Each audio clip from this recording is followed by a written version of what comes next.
Okay, this is another episode of Talk to Thorin, and my guest, once again on this series actually, is going to be Reginald from TSM, but it's not the best time for TSM, Reginald, because let me just start here, okay? I want to start broad strokes, okay?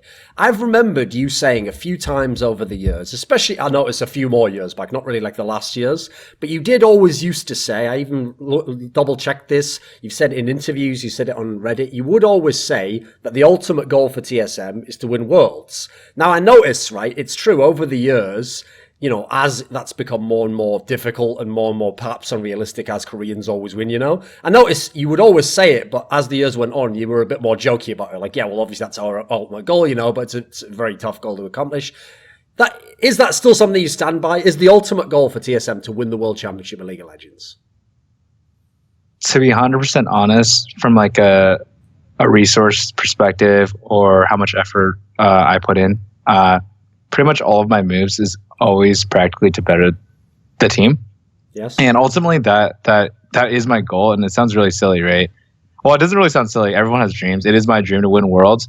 The reason why I started really just joking about it, because it really put a lot of pressure on our players and the organization. And I felt like it was just better to joke about it because that's something that people bring up a lot when they insult us. And so it's just better to make a joke out of it. But like internally, we try really hard to win Worlds. We spend a lot of money on our boot camp. We make sure the players have everything they need. We hire multiple coaches. We try to get a coach for every single position. So I don't think it's a resource thing. I think it's really I honestly think it's rooted in like North Americans' culture and also back to the league. I think you can't really be the best team in the world if you're not playing in the best league, right? And I think that the level of competition in our league just needs to be better. Okay. You know, like from like if you look at it from a strategic standpoint, right? TSM wins North America just because we either have better mechanical skill or our players are just better. But if you look at League of Legends at the highest level, once you have like 5 really good mechanical players in every single role, and you're playing against another 5 players that's really strong mechanically, it all comes down to drafting and to strategy, yes. Right? Doesn't that make sense? Yeah. So it's been really difficult for us to practice that when we're not getting necessarily the best competition in our region. It's gotten a lot better, don't get me wrong, but I feel like there's just a lot more teams in regions that are better than us that take it way more seriously. And they also practice a lot harder too than other teams in our own region. So for the last 3 years in a row, TSM hasn't got out of the group stage. And I realize, listen, it's not like another Western team's winning Worlds, but, you know, there's always other Western teams who are making the bracket stage, or maybe they at least think that they have a chance to upset, right? Even though a couple of those groups, you know, were pretty hard groups, like the one in 2015 was obviously the group of death, and then last year you had Samsung's, obviously a very good team. When you look at it like that, if someone says TSM hasn't made it out of groups in 4 years, what's your reaction to that? I mean, it's the truth, right? I'm not going to really be delusional about it. It's just the truth. Like, we went to Worlds and we really sucked. Last year, I felt like we were really close, and we just didn't practice enough discipline. If you look at the games that we actually played last year compared to this year, it was totally different. We had a huge gold lead, but we practiced to always push our limits and smash our opponents. So when we had a huge lead, we weren't really careful with it, and when we lost it, right? And so this year we wanted to heavily emphasize on like being like really disciplined with our leads, but we really sucked early game this year, and we never got any leads, and we just straight up sucked. Like, there's not really anything to, you know, like, TSM didn't get up quarters. It's basically stating a fact, you know, or not quarters, but groups. Sorry. Okay. So here's the thing, okay? It might sound unfair when people criticize TSM because a lot of really good teams from the West have done badly at Worlds, and none of them have ever made the final or won, etc. So in this scenario, okay, though, one of the reasons I think people judge TSM more is the perception from outside is that in theory, TSM's the team that could do anything. They've got the most money, or every player wants to play from them. I mean, actually, I don't know if you saw, but there was actually an interview where I think Prey implied that TSM, he could have been on TSM, you know, obviously like one of the best AD carries in the world. It sounds from the outside people think that you basically can get any player you want, you can give them any boot camp they want, any sort of house environment, any coach they want. So can you see why people are more harsh on TSM when they don't do well at Worlds?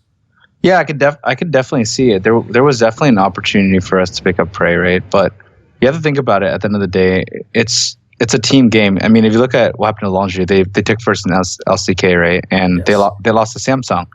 At the end of the day, it's honestly a team game. And the reason why LCK wins a lot more championships than everyone else is they have 5 players that speak the same language. On top of that, too, their winning culture from a region perspective and a team perspective helps them pull through at the end of the day.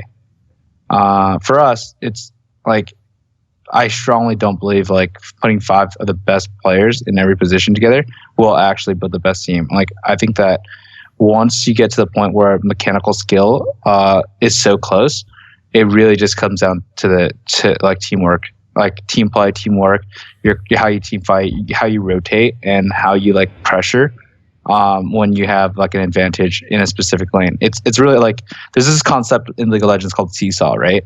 And every single time your jungler goes to the top side of the map, your bot lane and your bot side of the map has to play safe. If your jungle goes bot side of the map, top side has to play safe.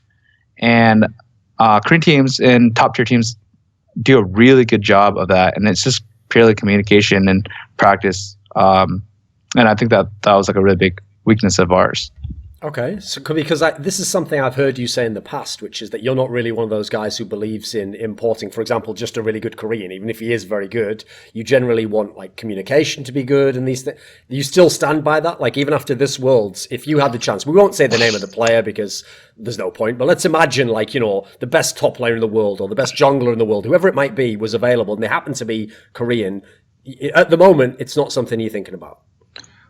My perspective changes a lot depending on the meta, and it also it's really difficult to tell, right? Because if you're playing in a really lane focused meta, because League of Legends has been really lane focused, and actually having strong mechanical skill actually shows a lot more. But if you look at through the years, Riot's actually really pushed the game to a position where one individual player has like way less major impact, Yes. but it becomes more of a team game, right?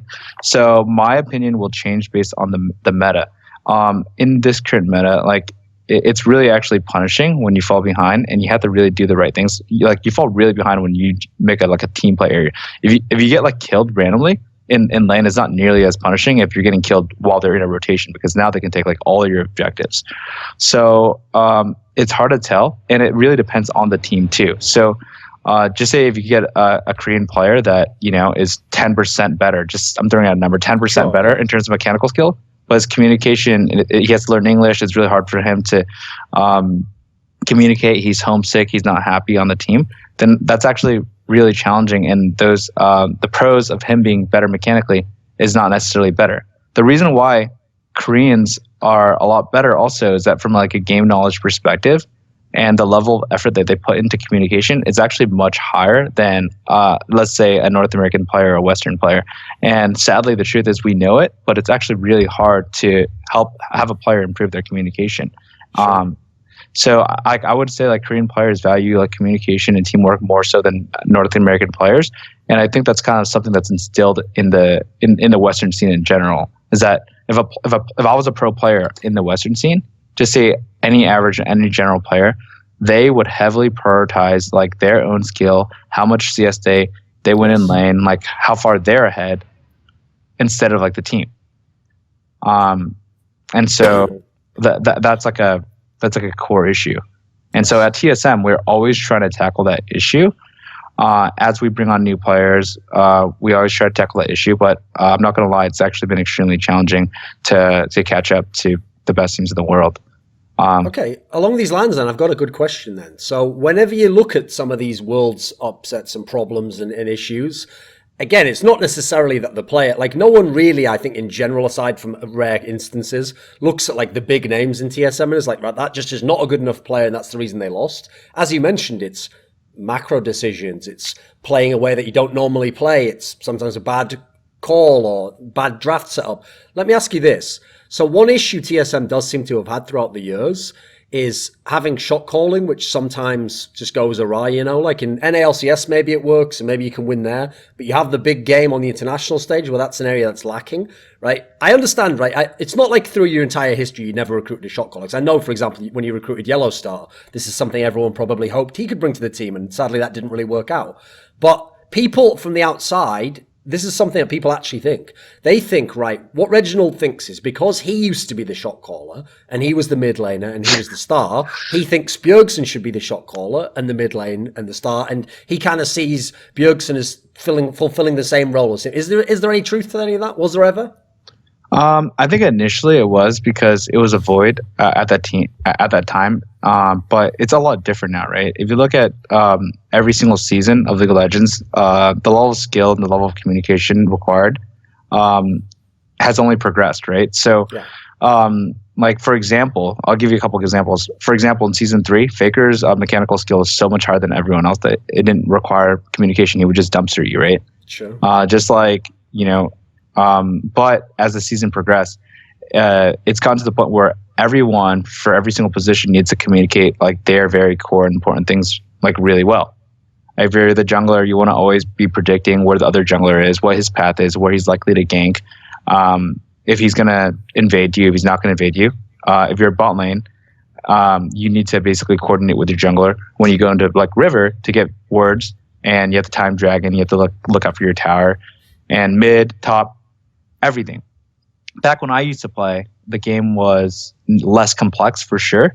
So my expectation of a shot caller was definitely warranted. But as time has gone on, the expectation for everyone to have better communication is definitely set within our team. But it still goes back to the issue is that we currently don't have 5 players that communicate super well, even for their roles. It's either, it's super challenging for our current team right now. Okay, right. In your team, one player this Worlds who drew a lot of criticism was obviously Svenskeren, the jungler, and it actually ties into a bigger point, which a lot of people have made, and I wanted to put to you and see what you thought about it, which is, if you remember when you got Thorin into your team in Season 5, people used to often criticize him, even when you won LCS, saying, oh, he's just too passive, you know, he never tries to, like, invade, he just basically just farms up, just does occasional ganks, just wards, that's all he does. Svenskeren came into TSM, and initially, he was kind of like he was in Europe. At times, he was aggressive, he was a very strong jungler at times, but in Season 7, people say he's also become just kind of a ward bot, you know. Now, in the early days, obviously, we're talking about a very different meta, as you kind of just referenced when you were talking about your playing career. People famously remember when the Odd One used to play with you, he used to kind of just be a passive jungler who just played the tanky champions, he farmed up, he just warded for his mid laner, which was you were the shot caller. People think from the outside that someone or something about the culture of TSM makes the junglers into players who think they can only play passively and they have to just be ward bots and they shouldn't be aggressive. And there was a clip someone found in the TSM Legends series where you were telling Svenskeren, like, I don't want you to die in the next 3 games. Like, don't sort of invade, like, don't die in these situations. I want you to put a lot of focus on don't die. So can you see kind of, what's your take on this? Does TSM turn their junglers into ward bots? Well, for context, right, I think that like that clip is something like that's really biased without context. So let me first give you context on why that was said. And I think that could have been better explained. The reason why I mentioned that was because for Svenskeren, right, he had a ridiculously high first blood percentage where he was the one that's actually dying. Yes. So I think like every single game out of 8 games, he died first blood 6 times. Now you have to think about it in any single game, right? There's 10 players. So if one player is consistently giving first blood every single time, that is absurd. Like, I think like, just say any random player on any given LCS team, I think their first blood percentage, like out of 8 games should be like 10%, not like 60 or 70%, right? So when you notice you something, specifically mean just he shouldn't die first, basically. Not in general. No. So that doesn't provide enough context. So when I gave that feedback, the feedback after was, hey, look, you're doing something that is way too risky every single game, so you're being punished by it. You need to look at your path. You need to look at what you're doing. And if you're going to invade, you need to make sure, like generally if you're a jungler, right, and you invade, if you invade the bottom side of the map, you're going to want your bot lane and your mid to move first. if you invade the top side of the map, you're going to want your mid and your top to move first, right? Because whoever gets there first will have the numbers advantage and will win out in that fight. Now, what he was doing was he was just walking into the jungle and fighting the other jungle, and whoever actually had better communication in terms of telling their teammates to move first would generally win that fight. And so for him, because he didn't communicate as well in that instance, he was punished. And so for me, I told him to not die because I wanted him to really think about what the repercussions were when he was just walking in their jungle mindlessly. And I do think that that really helped him. But I strongly don't think that's a case of like him becoming a specific ward bot because of that feedback. Okay. So let me ask you this then. On that topic, though, of where people see you, a lot of the times it's obviously in the reality show, you know, where, again, it can just be a clip every now and then. But people see in a lot of these key moments, whether it's like after a big loss or going into like a big playoff series, they see these clips, which obviously, listen, I understand why they're in the reality series. It's great moment for the guy to capture. It looks really exciting, you know. But they see these moments where Reginald is telling a player something or he's telling the team something as a big speech. People are worried, TSM fans included, that Reginald is like too involved. Like that you're the owner. Okay, yes, you used to be a player, so obviously you have a different perspective than some owners that don't know anything about the game, you know? But they worry sometimes that you're kind of like, sometimes you get between the coach and the player, as it were. Like that should be the coach giving that speech, or you should give your feedback to the coach and then he should give it to the team. Do you see where people are coming from? Do you have a different perspective on it? Yeah, I mean, I could definitely see where that's coming from, right? So, you know, we've had like really disappointing performances in the last, since forever, right? Like, if our goal is to win worlds, obviously anything from that is a huge disappointment. So I could see why people are frustrated. But, you know, I could tell you that that's definitely not the issue, right? Even from like, if you look at it from like since season 2 to now, every single year I've actually taken less and less time off the team, and I really come in at times where either our players or coaching staff asks us for help, or I come in when things are actually just really bad. And like you don't really see that behind the scenes, but like, you know, other owners do that too, right? Like if something's going really wrong, you want to be involved, you want to know your business, and you want to try to put your best foot forward to fix the issue. For us specifically, I'm extremely passionate about our team, and I like to be involved. I like to know what the issues are. Yes, and so I am, but I don't think it's a case of me actually being a negative factor. There could be some cases where I am negative because I'm really harsh on the guys, but overall, they're like at the end of the day, after we talk it through, there's not there's like no negative feelings there. But from like a picks or ban strat like perspective, I have no say on that like whatsoever. So I'm mainly generally involved in terms of like if I notice something that continually happens, then I would bring it up to a player or even a scrim, because I still like to be involved to know like what's wrong with their team, and I think that's super helpful. When season 5 ended, and that was where you'd like, even before Worlds, there'd already been this discussion of like, okay, Loco Doco is going to be like part stepping down, and I'm going to like help out in the NLCS playoffs as the sort of like the coach to a degree. You know, you stepped in a little bit. I know after that season was when you recruited Casey Woodbuck, and his job was originally going to be, he would be the head coach, and then Path was actually like whatever the term was, strategical coach, something like analyst, whatever it was, you know. Now, from the outside, this is another thing people worry about, because you look at like Loco Doco, you look at Path. In terms of game knowledge and the job of an analyst or a strategical coach, they seem to do that job pretty well, actually. They've had the success, you know, you can just look at the results, seems to work. But as like authority figures, as like head coach figures, they don't seem to necessarily have all the skills, you know. Like when people see these talks you're giving, like in these clips, they think to themselves, like, does he do that because like Path can't discipline someone or ask the team generally to do it? Right? I realize in the case of Casey Woodbuck, who knows whether that would have worked or not, but is this something that you're looking to in the future? Should you have a main head coach? Should you have a coaching staff? Do you think that people like Path and Loco were fine at that role? What's your take?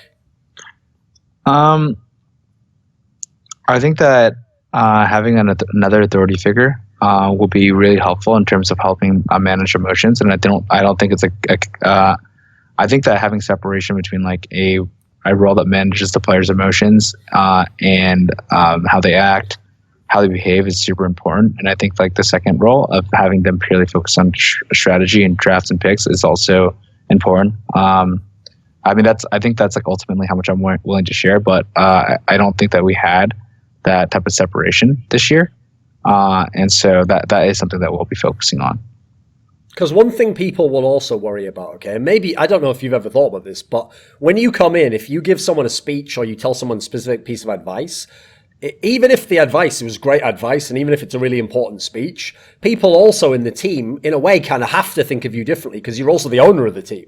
So some people worry, okay, because they remember Reginald the player. Some people worry maybe people don't ever speak back to Reginald. Like for example, if you were giving a little speech like that, could Bjergsen say, like, "Oh, I totally disagree"? Actually, would that be fine? There wouldn't be any problems from that? Yeah, they actually disagree with me all the time, and I'm completely fine with it, right? Like, for me, I'm pretty logical about it. I think a lot of the discussions in the past of me, which was recorded and which is online and anyone can find, they're either I was either being like way too emotional, or there wasn't enough context provided in that specific instance. Okay. So, I seemed like the bad guy. But the realistic truth is, when there are bad news or when there's difficult things to talk about, someone needs to bring it up. I think like fast forward like 5-6 years, I'm a lot less emotional now, and I really just try to focus on solving the issue within either a neutral manner or a positive manner. I'm not going to lie, there are times when I do get emotional or frustrated, but it's ultimately it's pretty professional. And even when we do have tough talks or Bjergsen disagrees with me, Double Up disagrees with me actually all the time, or even like Hanser or whoever, we talk things through and we talk it out, and we come to a resolution. When people saw, like, of this lineup that you've had now, people remember most vividly the summer split of last year, because that was the one where you were incredibly dominant, you won LCS, you came to Worlds, and obviously people hoped that team could do very well, right? One of the factors that a lot of people remember fondly about that team was where you had Wheldon. You had Wheldon Green, this sports psychology trainer, involved. He was at the house. He was helping with whatever psychology or the way that the training was set up. No one outside can really know what he was doing. Right? A lot of people wonder, why didn't you just sign him for season 7? Why not just stick with it if it was working? Or why not get someone else like that as well? Ultimately, from a Wheldon perspective, it was something that we worked out short term. After having conversation with our players and our staff, right? Although Wheldon was like a very positive factor within our team, we didn't think it was one of the reasons why we were dominant within North America. I mean, historically, if you even point to like, it really depends on how you measure success, right? Like how dominant we were in terms of games. If you look at it from like just that, with our team, we still busted out of groups anyways. But yes. If you just look at it from a pure results perspective, if you look at it from like a dominance perspective, we were really dominant. We went 17-1. I think the next season also we went 16-2, 16-3. Yeah. But you have to also look at the strength of the region, right? So it's not really a case of like, oh, you did better, so therefore this is the reason why, just because you don't have it. Like, there's a lot of dynamic factors that change. Sure. From a Wheldon perspective, he was definitely helpful. I just, he wanted to go back to Europe. I felt like his contributing factor wasn't enough for me to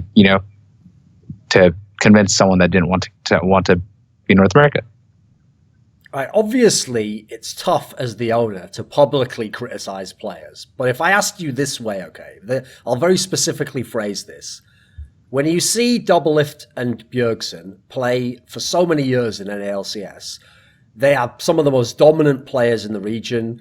A lot of people would even say at times when they're at their best, like they can actually become considered as, right up there with even the best Koreans, like AD carry and mid lane, etc. Very, very good players. They're often highly ranked in like Worlds lists going into Worlds. In light of all of that, does the Season 7 performance from these star players of TSM, do you find it underwhelming?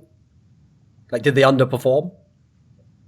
I mean, of course we underperformed, right? Like, if I'm going out there and saying like, hey, we want to win worlds. Anything short of quarters is underperformance. I mean, like the reality of the situation is, yeah, we played like crap. We underperformed for sure. You know, they underperformed. Every player on our team underperformed. We didn't live up to expectations. I mean, like I'm not delusional about it, right? Like we do want to win worlds, but it's a step-by-step basis. We need to work on getting out of quarters. We need to make it to semis, and then we'll go from there. We don't go to worlds thinking like we're gonna really win it this year. And you know, with competition, what you need to do is you need to figure out what you did wrong, assess the situation, and try to really put the pieces in place to fix that. A lot of fans, because I mean, actually, it's been a trend this worlds I've noticed. Like, it feels like this worlds more than any other. Fans really keyed in on the idea that teams who lost games, like they were really upset with some of the drafts. And one of the most notable instances was this last game you had, the tiebreaker against Misfits. And because of that draft, a lot of people were like, right, that's it. Path has to go. Like, you know, this draft wasn't acceptable, etc., right? What would you say to that whole topic overall? Like, were there missteps in the drafts? Like, knowing what you know from behind the scenes, were they all logical? Did the team understand what was going on going into these games? Yeah, so, I mean, I actually want to touch on that subject, right? Because it's not actually really black and white like everyone thinks. So let me first provide context, and then I'll give my opinion afterwards to explain to you. So first off, to answer your question, did I think the last draft was terrible? I thought it was terrible.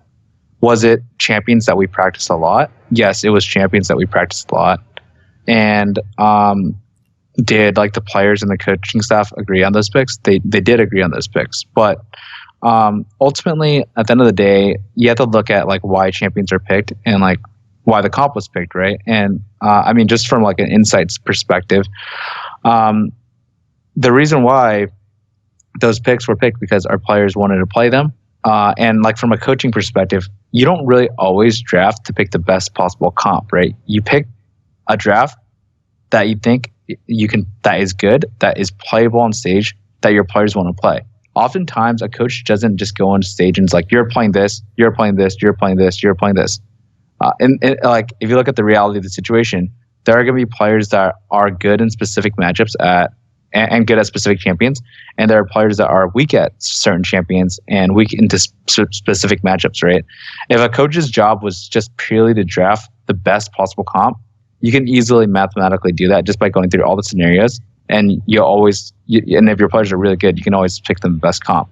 But like in a team of 5, there's always going to be 1 or 2 players that are either weak at their lane or they don't know specific matchups, and you have to basically draft to cover those weaknesses. And within those specific drafts also, not only do you have to do that, but you have to also account for champion pool and a lot of things, right? And so when you are drafting, it's actually dynamic. It's not just a coach going on stage saying, you're playing all these things, this is the best comp, all right, now go play win. Every player also gives specific feedback on their champions too. I don't know if I explained that super well. But yeah, I thought that the draft was really bad because we were playing awful. We played pretty well the first week, right? But the second week we were not playing well, and the only way we would actually make it out of groups was to pick a comp that outscaled, that was easy to play, that was mindless to play. And what we did was not only were we playing bad, but we played a comp that took a lot of coordination, a comp that needed a snowball, and a comp that really requires you to be on top of your form to like win early game and smash. Okay. And so like if I were to like go back in time and the players are playing at that level, I would have recommended to play much easier champions.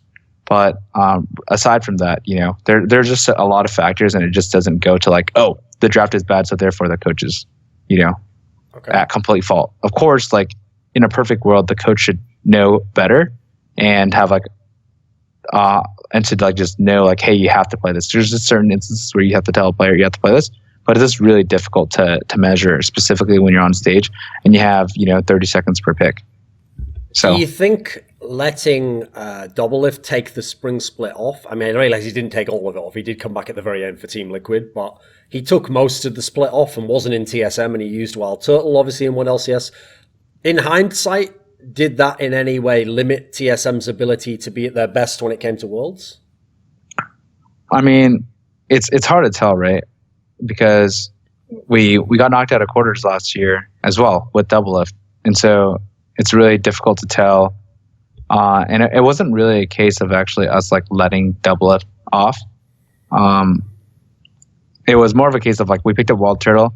We wanted to use him for that year, and Doublelift wanted to rejoin. And realistically, if you look at the scenario, like I said, even from like a relationship standpoint, I'm really good friends with Turtle. We hung out like twice this week, and I'm also good friends with Doublelift and everyone else on our team. The truth is, I'm going to stick true to my goal. Even if Doublelift is, a 1% better than Turtle, then I'm going to take it back, right? Because that's going to increase our chances of winning Worlds as much as possible. I'm going to stick true to that message, and that's what I tell our fans. And it would be, I would have to lie to myself if I weren't just if I didn't say that. I felt like Doublelift was better than Turtle that time. Now, in terms of performance, I felt like we would have gotten the same result, even if Turtle was at group. So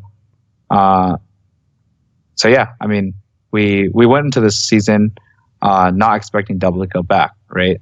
And we thought that like the other options were good, but we preferred to like have like an English speaking team. And so it's really difficult to tell how things would have played out. When something like this happens, where people get all their hopes up and they really think this year it can happen, because, for example, this time around, obviously the group looked pretty favourable, looked like you had a good chance to get out. Afterwards, it seemed like a lot of people weren't just sad, they were like quite angry who were TSM fans, right? Are you someone where when that happens, do you just disconnect? Do you just try to ignore what's happening? Do you read comments like that? Does it get to you? What was kind of the reaction from you when Worlds went badly? The like how I felt, or yeah, how did you react? I mean, do you actually like try to read fan comments when they're spamming Twitter tweets at you, whether they're angry or they're upset or they want to know what's going on? How do you react to something like that? I mean, there's like all sorts of emotions, right? After losing Worlds and reading comments, but overall, it's like I would say it's motivation. Our fans 100%, 1000% deserve to be upset. I'm upset. I'm upset at myself. I'm upset at our coaching staff. I'm upset at our players. They should feel ashamed. I feel ashamed. We let down North America. We let down even our fans that aren't from North America. We let down our European fans, our fans globally. And it's honestly, I can't tell you enough. It's fucking embarrassing for me to just claim that I want to win Worlds and lose every single year. I mean, at the time where I actually took off time to become a pro player, right? Just to give you a little history, okay. When I owned my network of websites, had I focused on that, I would have actually made a lot more money at that time. But I quit doing that to pursue esports as a player because I really wanted to have competitive success when it was something I loved, I enjoyed. And it just got to the point where it didn't make sense for me to play anymore. And so I wanted to, complete my dream from like the stands, like being able to contribute and to build a team that can win Worlds. And so it's really always been my dream. It's kind of silly actually that like a lot of people make fun of us for saying that we want to win Worlds. Like it's like saying, oh, I want to be an astronaut, or I'm going to work towards being like a neurosurgeon, and someone's like, you're a moron. You can't possibly get a neurosurgeon. You've been trying for 7 years and you can't do it. Stop saying that you want to be a neurosurgeon. Okay. The story's not over yet. We can still do it. It's going to be challenging. We can still do it. I think it's silly when people are not constructive, but like from like the comments where fans are telling us like they're disappointed, they're sad, they're upset at players that are underperforming, they're upset at our coaching staff. Like, what the hell is Reggie doing? It really is. It's helpful, and it causes me to think, right? Like, so maybe if I do get involved too much, it could be a negative effect for the team. I really sit down and think about those comments. Like, am I getting involved too much? How much do I actually get involved? And I go back to look, and I go back to spend time thinking about, okay, well, like season 6, I spent like 2 months with the team. Season 7, I spent 1 month with the team. Season 5, 6, I spent like 7 months with the team. Like, I go back and look at all these things, and I try to really figure out the issue to help us perform better, to build a better environment, to have a winning culture within, our League of Legends team. So I say a lot of the feedback is helpful, some isn't, but honestly, it's really the same message. Like, what the hell are you doing? Like, your messaging is to be like the best Western team. You're far from it right now. Get your shit together, and it's really helpful. So even though it's depressing, it is helpful, and it motivates me. As kind of a last topic, a last question, I wanted to ask, okay, if there was some secret thing that TSM had to do which would make them a team that could win Worlds or could go further, obviously, like, you couldn't say it anyway, but as a general trend, okay, after looking at the last years and looking at this lineup and looking at this year, do you have in mind either already what you think needs to be fixed that'll make it a lot better next year? Is there anything you can give us, like, broad strokes of, here's something generally I might do with the infrastructure, or going into franchising, here's something I might be able to do? Can you give anyone kind of some insight, or if you've got a plan in mind already? I think that, to be honest with you, from like a world perspective, had we had the ability to, if you look at the first week, right, the way the games were played out was that there was one game every single day. We had like time to like reevaluate, think about the games, our issues, what we were doing wrong. And I thought that like was really good. And we did okay the first week. Second week, we played all 3 games in one day. And some of the players were just, they just were not playing well, right? And you could be a really good player. You could be the best player in the world, like 364 days of the week.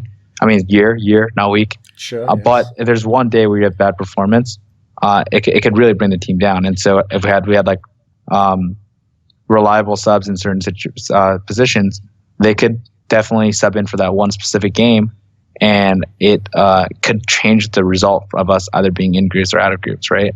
So I think that's one thing that I want to focus on.